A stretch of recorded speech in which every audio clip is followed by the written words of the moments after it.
नमस्कार, सुस्वागतम, वेलकम, अभिनंदन। मैं हूं डॉक्टर वायरा की आपका स्वागत अभिनंदन करती हूं। किस तरह हो सोने हो। घर के सभी बड़े बुजुर्गों को मैं चरण स्पर्श करती हूं और अपने हम उम्र हम सफ़र लोगों को बहुत सारा प्यार नमस्कार करती हूं। छोटे छोटे शैतान बच्चों का कान पकड़कर मोड़ती हूँ। नहीं पता, कान पकड़कर मोड़ने से कान के साथ साथ हमारी बुद्धि तेज होती है।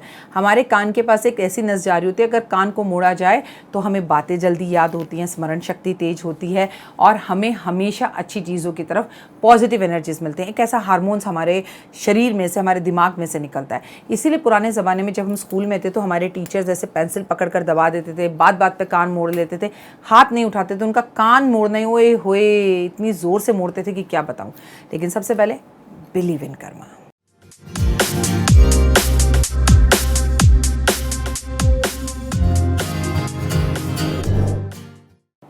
आ गए आप? जी हाँ, मैं आपसे ये बताने जा रही हूँ आज, अगर आपको सरकारी नौकरी नहीं मिल रही है तो, या आपको नौकरी ही नहीं मिल रही है तो, या आपका प्रमोशन ही नहीं हो रहा है तो, या आपका इंक्रीमेंट ही नहीं हो रहा है तो, अगर आप थके थके हैं, अगर आप हारे हारे हैं, अगर आप किसी कंपटीशन में बैठने वाले हैं, अगर आपको पुलिस ऑफिसर बनना है, अगर आपको रेलवे में जाना है, आपको बैंकिंग में जाना है, आपको टीचिंग में जाना है, ओए होए, तो ये वीडियो टिल एंड तक प्लीज़ ज़रूर देखिए और इसमें से मात्र कोई 2 उपाय कैच कर लीजिए कि भाई हम ज़्यादा नहीं कर पाएंगे। लेकिन सबसे पहले आप ये बताइए, आप लोग कैसे हैं, आप घर का माहौल कैसा है, आपके आसपास के लोगों का माहौल कैसा है। और बहुत बहुत धन्यवाद, ये सर झुकाकर आपको नतमस्तक होकर आपको बहुत कोटि कोटि प्रणाम करती हूँ। बहुत अच्छा लगता है। कुछ लोग हैं यूट्यूब पर जो अब ये कमेंट करने लग गए हैं कि भगवान करे हमारा यूट्यूब परिवार सुरक्षित रहे। कुछ लोग हैं जो अब ये कमेंट करने लग गए, सब कुछ बहुत अच्छा है, मैं बहुत खुश हूँ, मेरे परिवार में सब सही है, मेरा यूट्यूब परिवार सही रहे।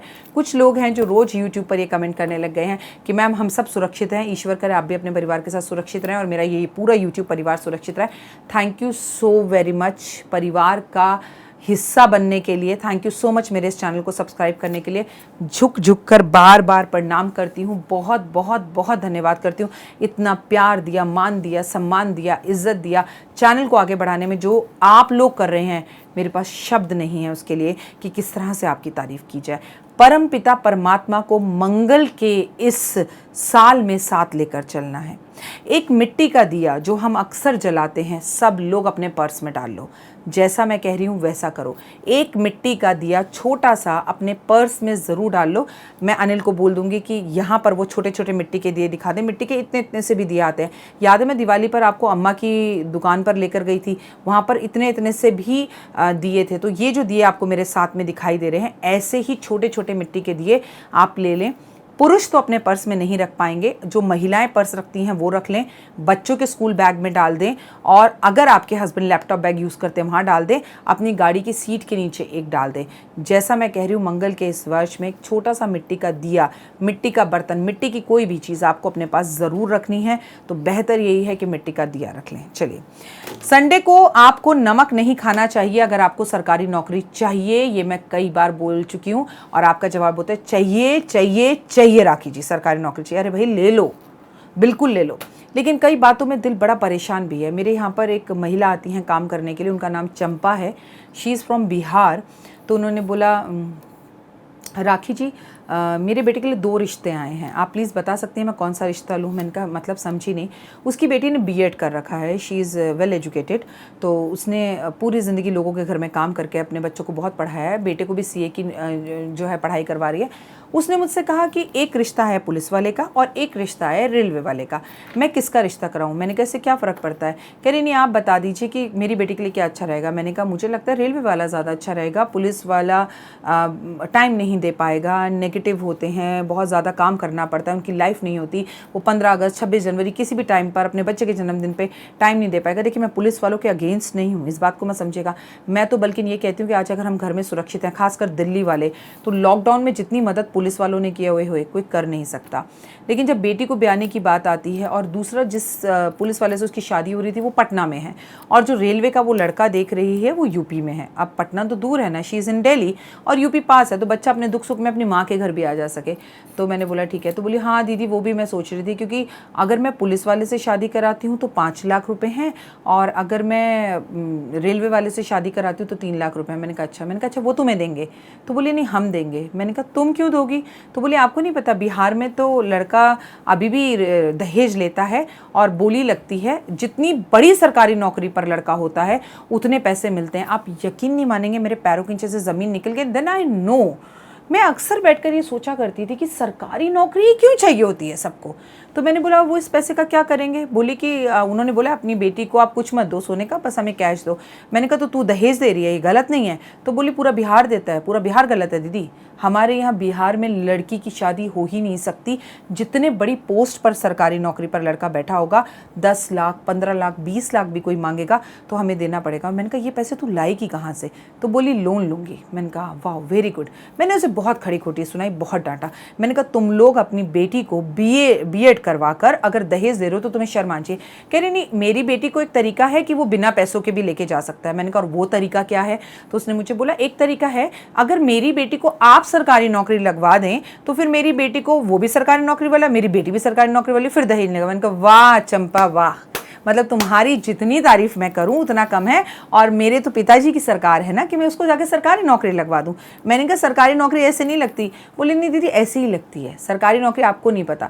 अब आप ये समझिए कि हम अपने आप को बड़ा वेल एजुकेटेड समझते हैं, बड़ा पढ़ा लिखा समझते हैं, हमें वो दुनिया के वो रंग दिखा गई जो एक्चुअली मुझे पता ही नहीं थे। आई मीन शी सिंह आपको नहीं पता दीदी, आपको नहीं पता क्या होता है, हमें पता है। मैंने कहा अच्छा, अगर सरकारी नौकरी आप सिर्फ इसलिए पा रहे हैं कि कोई लड़की आपको मिल जाए और वो दहेज में 10 लाख रुपए लेकर आए तो प्लीज़ ये उपाय मत करिएगा। मुझे बड़ा दुख होगा कि आपके गलत काम में ना आपकी सारथी मैं भी बन गई और आपका साथ मैंने भी दे दिया। मैं आपकी गलत काम की सारथी नहीं हूँ, मैं आपके गलत काम की ड्राइवर भी नहीं हूँ। प्लीज़, सारथी मतलब ड्राइवर ही होता है ना। तो मुझे मत जोड़िएगा प्लीज़, मेरे ये उपाय मत कीजिएगा, सच्ची भावना से कीजिएगा। किसी भी लड़की को शादी कर कर अगर अपने घर लाना है तो उसका रूप, उसके गुण, उसकी क्वालिटीज़ को देख कर लाना, प्लीज़ पैसे देख के मत लाना। Try to change yourself. इसीलिए मेरे को आज समझ में आया बहुत सारे लोगों को सरकारी नौकरी चाहिए होती है। आई नो संडे को नॉर्मली हमारी बदकिस्मती कह लीजिए या अंग्रेज़ों के द्वारा दिया हुआ श्राप कह दीजिए, मैं पहले भी ये चर्चा अपने वीडियो पर कर चुकी हूँ कि संडे वाले दिन अंग्रेज़ इसे संडे वाले दिन का छुट्टी का दिन बना गए। ये हमारे परमपिता परमात्मा सूर्य देव का दिन है। हमें संडे सुबह जल्दी सोकर उठना चाहिए, लेकिन 90% लोग अपने घर में ये कहकर सोते हैं। और दूर क्यों जाना, मेरा बेटा देव ही कहता है मम्मी देखो कल जिम वाले सर नहीं आएंगे और कल मुझे जिम नहीं जाना, संडे है, मुझे देर से उठाना। संडे वाले दिन अगर आपको सरकारी नौकरी चाहिए और ज़िंदगी में कामयाबी के तौर पर पहुंचना है तो कंपेरेटिव अदर्स डे संडे को आपको और जल्दी उठना चाहिए। उगते हुए सूरज को देखना चाहिए, आदित्य हृदय स्रोत का पाठ करना चाहिए, सूरज को प्रणाम करना चाहिए, सूरज को जल देना चाहिए। पिता से संडे वाले दिन लड़ाई नहीं करनी चाहिए। और हाँ हेलो, पिता से कभी भी लड़ाई नहीं करनी चाहिए, क्योंकि आप संडे वाले दिन लड़ाई करें ना करें, कभी भी लड़ाई करेंगे तो रिश्ते खराब ही होंगे। काम पर संडे वाले दिन ज़रूर जाना चाहिए। अगर आपका अपना इंडिविजुअल ऑफिस है, जैसे कि मेरा ऑफिस है, मैं संडे को कभी छुट्टी नहीं रखती हूँ। आपने देखा होगा ज़्यादातर मेरा ऑफिस सैटरडे बंद रहता है।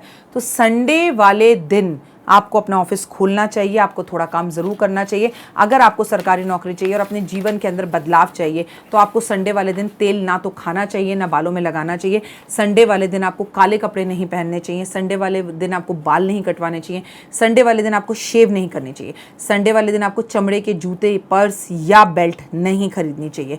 आपको संडे वाले दिन काले तिल नहीं खाने चाहिए। आपको संडे वाले दिन तांबे के बर्तन में सारा दिन पानी पीना चाहिए। आपको संडे वाले दिन गुड़ ज़रूर खाना चाहिए। आपको संडे वाले दिन संभोग नहीं करना चाहिए। आपको उगते हुए सूरज के दर्शन जरूर करने चाहिए और ये कामना करनी चाहिए कि हे सूर्य देवता, हे परमपिता परमात्मा, हे सभी ग्रहों के देवता, हे सभी ग्रहों के पिता, मैं आपके आगे नतमस्तक होकर प्रणाम कर कर ये कामना करता हूँ कि अपना तेज मेरे अंदर दे दीजिए, अपना तेज मेरे अंदर दे दीजिए और मेरे जीवन के सभी विघ्नों को दूर कर दीजिए। मैं सरकारी नौकरी की बैंकिंग क्षेत्र में तैयारी कर रहा हूँ या मैं बैंकिंग जो है पुलिस क्षेत्र में तैयारी कर रहा हूँ। आपकी कृपा से मुझे वो सरकारी नौकरी जल्द से जल्द मिल जाए। और सूर्य के सामने खड़े होकर गोल गोल घूमकर देखिए, जैसे ये व्यक्ति घूम रहा है ना वीडियो के अंदर, ऐसे गोल गोल घूमकर कम से कम 7 परिक्रमा ज़रूर करनी चाहिए। हर संडे को सूरज के सामने खड़े होकर जोर जोर से हनुमान चालीसा पढ़नी चाहिए और अपना मुंह, आंखें ऐसे खोलनी चाहिए। और उसके बाद आप देखिए दुनिया की कोई ताकत आपको सरकारी नौकरी दिलवाने से या नॉर्मल नौकरी दिलवाने से या खोए हुए कॉन्फिडेंस को वापस लाने से या बीमारियों से आपको बाहर निकालने से रोक नहीं सकती। ये केवल वीडियो सरकारी नौकरी के लिए नहीं है, आपके खोए हुए कॉन्फिडेंस को वापस पाने के लिए। And do it this and see the change in your life. इस वक्त आप मेरे साथ जुड़े हुए हैं, लेकिन प्लीज़ दहेज बुरी प्रथा है। लड़की आपके लिए आपका सौभाग्य, आपका भाग्य और आपके वंश को बढ़ाने का सब कुछ साथ लेकर आती है। औरत की इज्जत कीजिए। और औरतों से भी कहूँगी, पुरुष बहुत प्यारे होते हैं, पुरुष बहुत अच्छे होते हैं। पुरुष हमारे पिता, हमारे भाई होते हैं, हमारा पति भी होता है, हमारा बेटा भी होता है। पुरुष दिल से बुरे नहीं होते, लेकिन कई बार ना कई चीज़ों को एक्सप्लेन नहीं कर पाते, कई बार बहुत रोमांटिक नहीं रहते। वो बहुत सारा काम का वर्क बोझ लेकर अपने आप में वो लवर नहीं रह पाते शादी के बाद, जो एक्चुअली शादी से पहले होते हैं। तो नज़रअंदाज कर कर आप उनके साथ बच्ची बनकर उनके अंदर का वो बचपना वापस से जगाने की कोशिश कीजिए। ज़िंदगी बहुत खूबसूरत है। लड़ाई लड़ने में क्या जाता है, दोनों तलवार उठाकर एक दूसरे की गर्दन काट सकते हैं, लेकिन दोनों एक मुस्कान देकर 3 दिन से चल रहे झगड़े को ख़त्म भी कर सकते हैं।